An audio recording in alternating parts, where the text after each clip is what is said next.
बम्बई के उद्योगपति श्याम बिहारी मिश्रा जी के पास बैठे हैं, जो बक्सर जिले के जिगना में हैं, और इनसे हम जानने का प्रयास करते हैं कि राजनीति में क्या कुछ चल रही है और जो गवर्नमेंट ये हैं सर्विस होल्डर हैं उनमें और राजनीति में क्या फ़र्क होती है। सुविधा को लेकर हम बात करेंगे, क्योंकि बहुत बड़े एक जानकार हैं, विद्वान हैं, उनसे हम जानेंगे। सर, सबसे पहले आपका पीएम तक में स्वागत है। पीएम जी को भी मेरे को बहुत बहुत धन्यवाद। सर, आप बताएंगे कि एक अभी जो राजनीतिक माहौल चल रही है, पहले उसके बारे में आप क्या कहेंगे? आप कितने संतुष्ट हैं आज के राजनीति से? एक्चुअली आज की जो राजनीति चल रही है इसमें बड़ा संकट ये हो गया है कि राजनीति लोग अपने खुद को फायदे के लिए समाज को डिवाइड कर रहे हैं, तरह तरह के बातों में लोगों को भड़का रहे हैं और वो सोच रहे हैं कि फूट डालो और राज करो। जो हमारे अंग्रेज़ जो किया करते थे, आज हमारे देश की स्थिति बन गई है। अच्छा, एक चीज़ सर बताएंगे कि एक लंबा पीरियड से सेवा देने वाले जो अधिकारी होते हैं, चाहे वो सेंट्रल गवर्नमेंट को या बिहार सरकार के हों, सर्विस होल्डर, उन्हें सुविधा के नाम पर कुछ नहीं, और जो राजनीतिक होते हैं यानी राजनीतिक कर्मचारी कहें जो 5 वर्ष के लिए होते हैं, उन लोग की इतनी सुविधा दी जा रही है, लेकिन उससे अपेक्षित क्यों रखा जाता है जो गवर्नमेंट होते हैं? सर साहब, मैं ये कहना चाहूँगा कि जो गवर्नमेंट एम्प्लॉई हैं उनके साथ बहुत बड़ा अपराध हो रहा है। सिचुएशन ऐसी है कि आज एमएलए एमपी जो लोग भी यहाँ से चुन के जाते हैं, 5 साल अपने क्रिया पूरा करने के बाद, अगर वो 5 साल के बाद, 5 वर्ष के बाद अगर चुन के नहीं आ रहे हैं, फिर भी गवर्नमेंट उनको पेंशन दे रही है और हर साल उनकी महंगाई भत्ता बढ़ा रही है, जो भी उनको सुविधा है, और हर साल बढ़ रही है। डीए जिसको बोल रहे हैं। गवर्नमेंट एम्प्लॉई जो है पूरी लाइफ, पूरी ज़िंदगी, पूरी अपनी जवानी, पूरी युवा अवस्था सरकार की सेवा में लगाता है और इसके बाद भी घर पर आने के बाद उसको पेंशन नहीं मिलती है। ये देश का बहुत बड़ा दुर्भाग्य है कि काम करने वाले जो हैं उनके बारे में सरकार ध्यान नहीं देती है, और जो 5 साल के लोग चुन के जाते हैं उनको पूरी सुविधाएं मिलती है। जब तक वो पार्लियामेंट में रहते हैं या असेंबली में रहते हैं तब तक उनको बहुत सुविधाएं मिलती है। हम उस चीज़ को एक्सेप्ट किए, भाई पूरी सुविधा उनको मिली है, पार्लियामेंट है, वहाँ पर असेंबली में है वो। लेकिन जब वो पब्लिक जिस टाइम उनको नकार देती है, उस टाइम में भी उनको पूरी सुविधाएं उनको मिलती है, उनको पेंशन मिलता है।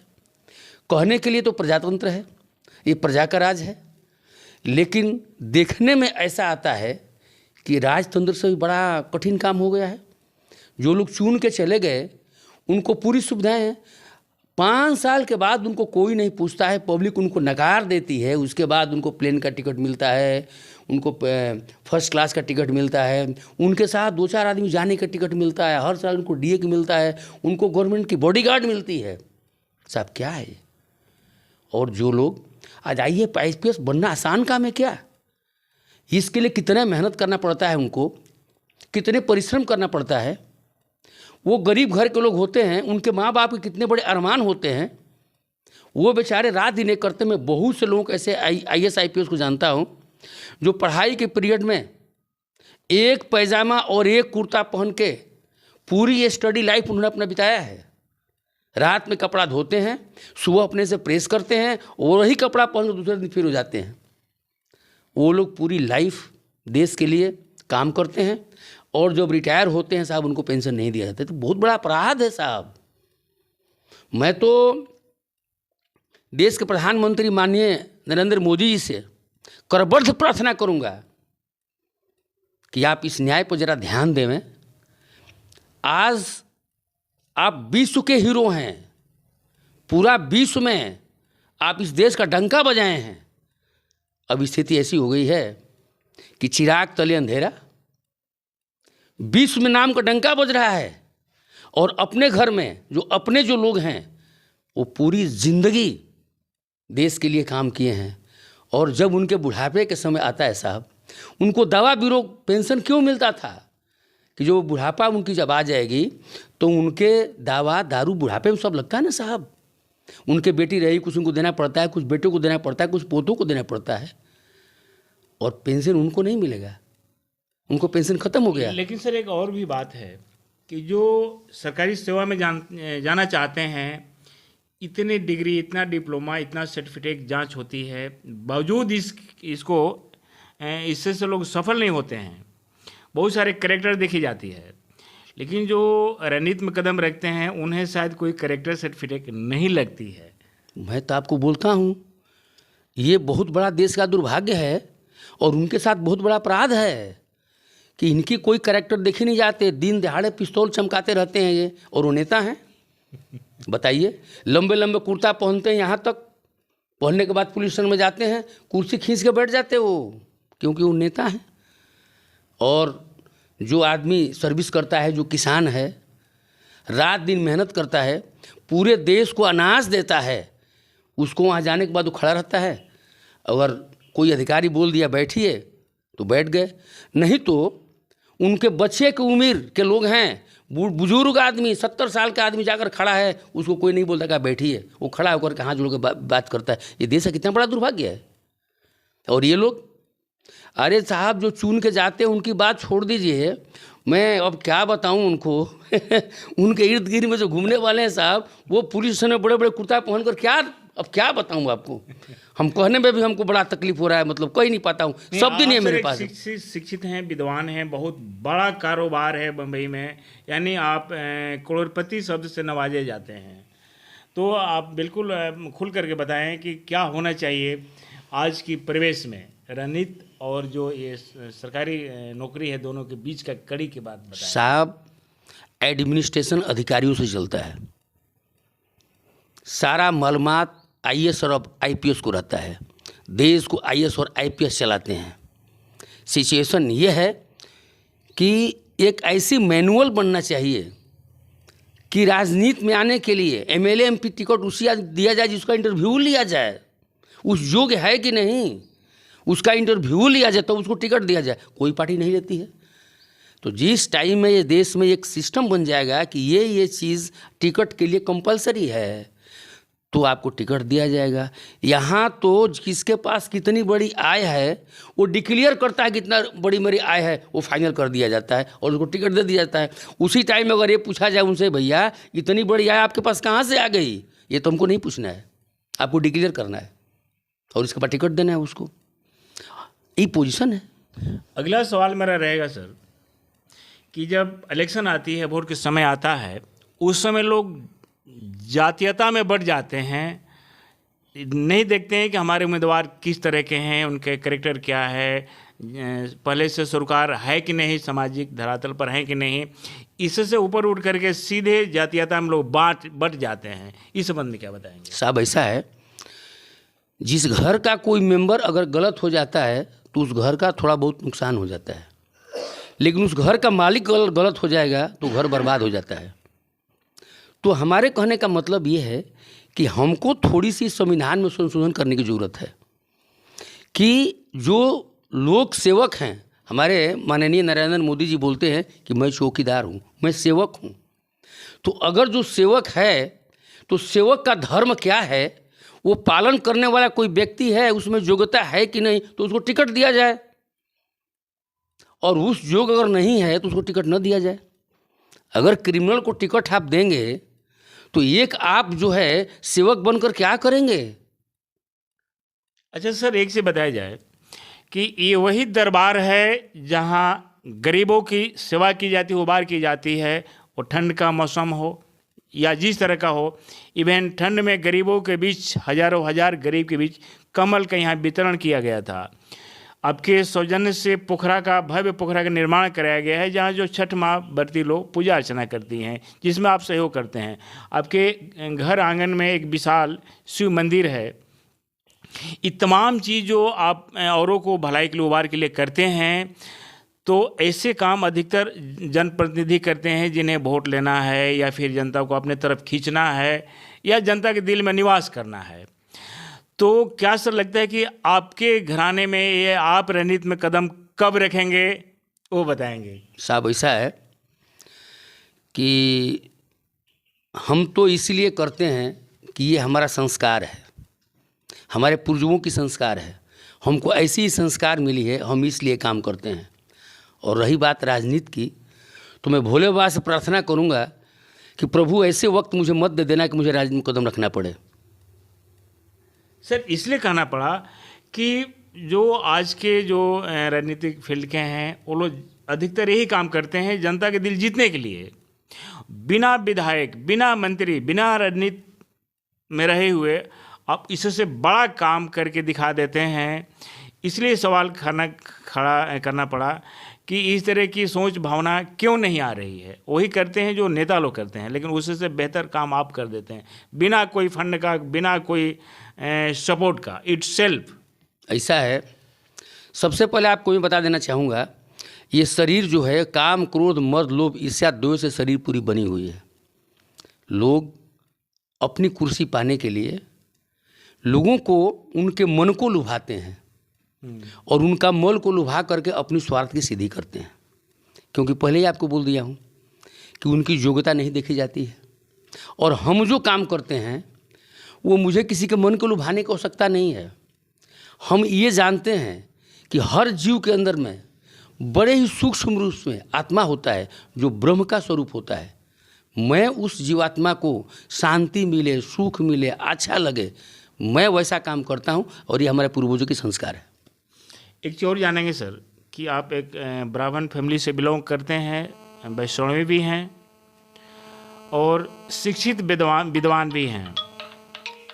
अभी जो ये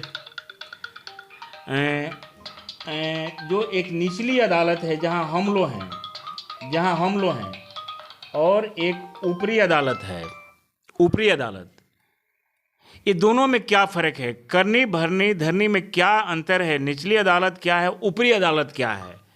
आप इस पर दो सब प्रकाश डालेंगे, क्योंकि आप एक विद्वान हैं, शिक्षित हैं और ब्राह्मण परिवार से बिलोंग करते हैं। आस्था के प्रतीक हैं, घर आंगन में विशाल शिव मंदिर है, इसलिए ये जानना लाजमी है। साहब इसमें ऐसी सिचुएशन है कि जो हमारी निचली अदालत है इसको कागजी साबूत की लगती है और साबूत जो है वो बना लेते हैं लोग। यहाँ पर वही काम, क्रोध, मद, लोभ, ईर्ष्या, द्वेष जो मन की जो समस्याएं हैं उसके हिसाब से यहाँ जो काम होता है। और जो ऊपरी अदालत है वहाँ डुप्लीकेट कुछ भी नहीं चलता है, वहाँ कुछ भी नहीं छुपता है। इस अदालत में हम कहते हैं कि मैं गीता कसम खाता हूँ, जो कहूँगा सच कहूँगा, सच के सिवा कुछ नहीं कहूँगा। जबकि जो जज बैठा है उसको मालूम है कि जो कहेगा वो झूठ कहेगा, वकील जो बैठा है उसको मालूम जो कहेगा वो झूठ बोलेगा, ये सबको मालूम है। इसके बाद यहाँ की अदालत चलती है। लेकिन उस अदालत में ऐसा नहीं चलता है कि सच कहूँगा और झूठ नहीं बोलूँगा, आप झूठ बोलेंगे, वहाँ नहीं चलता है। वहाँ आपको कुछ करने की ज़रूरत ही नहीं है। ये तो पूरा मैग्नेट है। ये शरीर के अंदर जो आत्मा है वो परमात्मा से इसका कनेक्ट है। तो जो भी आप कर रहे हैं उसका बराबर लिखा पढ़ी हो रहा है, उसमें कुछ लुका छिपी नहीं है, छिपाने का काम नहीं है। वो तो क्लियर चीज़ है, वो तो आपको पनिशमेंट मिलेगा ही। ऊपरी अदालत के सर मेंबर जो होते हैं, हम बताएं कि यमराज कभी घूस नहीं लेता है, कफन में कभी पॉकेट नहीं होती है। बहुत ज़्यादा होशियार हैं, कलाकार हैं, कलयुग में आ गए हैं, चतुर हैं। याद रखेंगे कि कफन में पॉकेट तो होता ही नहीं है, कब्रिस्तान में अलमारी नहीं मिलती है जहां हम लुका करके छुपा करके रखेंगे। जो सच है वो सच है। इस संबंध में क्या बताएंगे, क्या ये सच है? सिचुएशन ऐसा है, लड़का जब जन्म लेता है तो उसके पास कुछ नहीं रहता है और संसार को आदमी त्याग करता है, उसके पास भी कुछ नहीं रहता है। भगवान के दरबार में सभी लोग बराबर है। यहाँ पर लोग जात पात का काम कर रहे हैं, यहाँ पर पैसे और गरीब की बात हो रही है। लेकिन भगवान के दरबार में न कोई गरीब होता है, न कोई अमीर होता है, न कोई जात होता है, न कोई कुजात होता है। वहाँ पर इंसान का जो अपना पर्सनल आचरण है, जो पर्सनल कैरेक्टर है, उसके हिसाब से ही उसका न्याय होता है।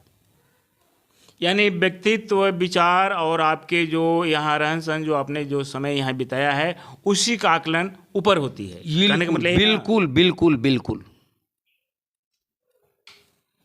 लोग कहते हैं कि मालिक जन्म दिए हैं दिन काटने के लिए नहीं, कुछ महान काज करने के लिए। क्योंकि बड़ी भाग से मनुष्य जन्म मिलती है, तो हम यूं ही क्यों बिता दें, कुछ अपनी पहचान बनाएं। जैसे यहाँ विशाल शिव मंदिर बन गया है, या अपने जो मालिक का दिया हुआ एक गॉड गिफ्टेड हमारे जो विचार संस्कार है, उस पर आप खरा उतर रहे हैं। कभी गरीब को मदद करते हैं, कभी कोरोना काल में मदद करते हैं, कभी गरीब को कमल बांट रहे हैं। तो इस तरह का संदेश क्या अन्य और लोगों में मिलेगा? क्या पुनः राम राज्य की स्थापना होगी? ऐसा है, जब से सृष्टि बनी है तब से सृष्टि को बैलेंस रखा गया है, और आज भी सृष्टि को बैलेंस रखा जाएगा। कोई इंसान ऐसा है जो ऐसे कार्य करते हैं, और कोई इंसान ऐसा है जिसके विपरीत कार्य करता है। ये सब प्रकृति की अपनी व्यवस्थाएं हैं, और इंसान के अपने। आप मेरे को बताइए, दशरथ जी ने जानबूझ के मारा था क्या श्रवण कुमार के पिताजी को? नहीं मारे थे। वो प्रकृति की व्यवस्था है, वो होना है। और जो अच्छे कर्म, जिनके अच्छे कर्म रहते हैं, उसके अगले जन्म भी अच्छे लोगों के पास होती है, अच्छे संस्कार उनके पास रहते हैं, और अच्छे कार्य करते हैं। उनका काम अच्छा कार्य करना है, उनका काम बुरा कार्य करना है। केवल अच्छे काम करने वाले इस दुनिया में नहीं मिलेंगे, और केवल बुरे काम करने वाले इस दुनिया में नहीं मिलेंगे, क्योंकि सृष्टि को बैलेंस रखना है। जी, हम चाहेंगे कि अपना पूरा परिचय बताएंगे सर, यहाँ से लेकर के बम्बई तक, क्योंकि हमारे जो भी पीएम तक के दर्शक हैं वो भी जानना चाहेंगे कितने विद्वान आखिर कहाँ के हैं, हमारे इलाके के हैं, कहाँ के हैं। आप बताएंगे परिचय पूरा। मेरा नाम श्याम बिहारी मिश्रा है। मेरे पिताजी स्वर्गीय राम प्रवेश मिश्रा जी हैं। बक्सर जिला में एक जिगना ग्राम है, जहाँ का मैं रहने वाला हूँ। बॉम्बे में एक भिवंडी जगह है जहाँ पर मैं रहता हूँ। वहाँ पर प्रॉपर्टी का काम हमारा है, कंस्ट्रक्शन का काम है, ज़मीन लेने का काम है, और उसको बना के बेचने का काम है। भाई में कितने हैं सर? हम 4 भाई हैं। कौन कौन? हम तो श्याम बिहारी मिश्रा हैं, मेरे दूसरे भाई वीरेंद्र कुमार मिश्रा है, तीसरे रविंद्र कुमार मिश्रा हैं, और चौथे जितेंद्र कुमार मिश्रा हैं। दानियों में महादानी का नाम आता है सर। आपके जो पापा जी थे दुनिया में, उनका दानियों में महादानी के रूप में पहचान होती है। कभी घोड़ा दान कर देना, कभी हजारों हजार गरीबों के तन पर वस्त्र डाल देना, कमल बांट देना। क्या ये मर्यादा कायम रहेगी आगे दिन तक? पूरी कोशिश रहेगी। तो आप देख रहे हैं कि ये हैं श्याम बिहारी मिश्रा, जो उद्योगपति हैं, करोड़पति हैं, बम्बई के बहुत बड़े कारोबारी हैं, और यहाँ भी आलीशान शिव मंदिर है। और ये अपने मुखार बिंद से हर जनमानस को एक संदेश देने का प्रयास किए हैं, ये कि मालिक जन्म दिए हैं दिन काटने के लिए नहीं, कुछ महान कार्य करने के लिए। जैसे हम करते हैं, ये प्रेरणा और लोग को मिले। हमें कोई राजनीतिक लाभ नहीं लेनी है, कोई स्वार्थ नहीं है, लेकिन हम जो एक गॉड गिफ्टेड मालिक का एक विचार आया है कि राम राज्य की स्थापना पुनः हो, और कोई भी गरीब ऐसे हैं जो आएँ और खाली हाथे चले जाएं, ये हमारे फितरत में शामिल नहीं है। जितना है उसमें हम मदद ज़रूर करेंगे। यानी अच्छी एक सीख प्रदान किए हैं। कुछ हमारे रणनीति से भी बातचीत हुई है, लेकिन उन्होंने स्पष्ट रूप से ये कहा है कि रणनीति में जो सुविधा दी जा रही है, उतना सुविधा सरकारी नौकरी करने वालों को मिले, चाहे पुलिस हो, कंस्ट्रक्शन हो, कांस्टेबल हो, या अन्य कर्मचारी हो, सबको सुविधा मिले, ताकि ये न लगे कि वो रणनीति में है तो उन्हें ज़्यादा सुविधा मिल रही है, और हम सरकारी कर्मचारी हैं तो हमें कम मिल रही है। यानी उस हिसाब से संशोधन की आवश्यकता है, जो अपने इन्होंने विचार रखा है। तो फिलहाल ये खबरों के साथ बने रहें। पीएम तक के लिए मैं राम राज सिंह, बक्सर।